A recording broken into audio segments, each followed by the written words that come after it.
London, 1666, a city alive with trade, crowded markets, and the smell of wood smoke in the air. Narrow, twisting streets packed with houses made of timber, straw, and tar. A city of over 500,000 people, and not a single fire brigade to protect them. No one knew that in just a few days, this thriving capital would be reduced to ash. This is the story of the Great Fire of London, the disaster that changed the city forever. Wind blows, faint night ambience. It began shortly after midnight on Sunday, September 2nd, 1666, inside the bakery of Thomas Farriner on a small street called Pudding Lane. A spark from the bakery oven caught fire to a pile of fuel, maybe wood, maybe flour dust, and spread fast.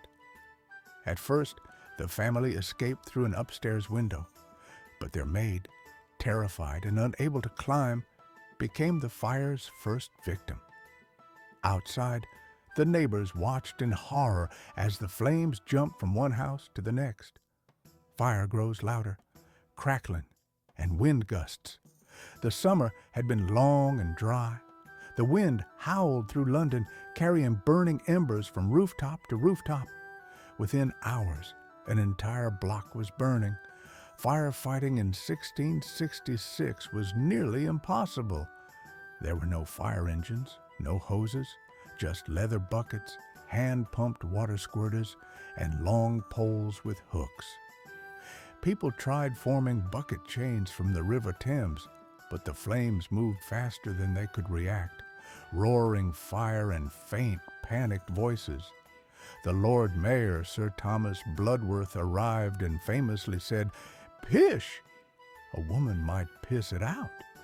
He refused to order the demolition of nearby homes to create fire breaks, a delay that allowed the fire to spread completely out of control.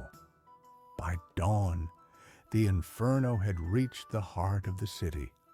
Warehouses full of oil, pitch, and wine exploded, sending fireballs into the air. The River Thames glowed orange as the reflection of the flames danced across the water. Fire intensifies. Explosions, chaos, church bells. Over the next 3 days, the fire tore through 87 churches, 44 company halls, and more than 13,000 houses. Even St. Paul's Cathedral, built of stone and thought to be safe, was engulfed. The wooden scaffolding around it caught fire, and the building collapsed in a shower of molten lead. People ran for their lives, carrying whatever they could, a chest, a pet, or a child. Many fled to open spaces like moor fields or across the river to Southwark, watching helplessly as the city burned. Sound shifts, quieter, more somber, wind and faint crackling. When the fire finally died 4 days later, the destruction was beyond belief. 2/3 of London had been destroyed.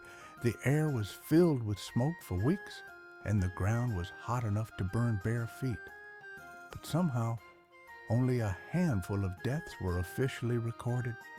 Many historians believe the true number was much higher. Soft, hopeful music begins.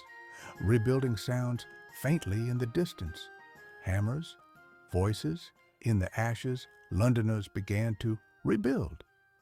Temporary wooden huts appeared everywhere as people tried to find shelter. The government introduced new rules. Houses had to be made of brick or stone. Streets had to be wider, and no more open flames near wooden roofs. Leading the reconstruction was Sir Christopher Wren, who designed a new St. Paul's Cathedral, grander and safer than before, and laid out a vision of a more organized city. Calm city ambiance, footsteps, distant church bells. The Great Fire of London was a tragedy, but also a turning point. It ended the old medieval London with its dark, narrow lanes and flammable homes, and began the London we know today, structured, stronger and prepared. Soft music swells, bell chimes gently. From one small spark came one of the greatest disasters in British history. But from the ashes rose a new city, a city that refused to die.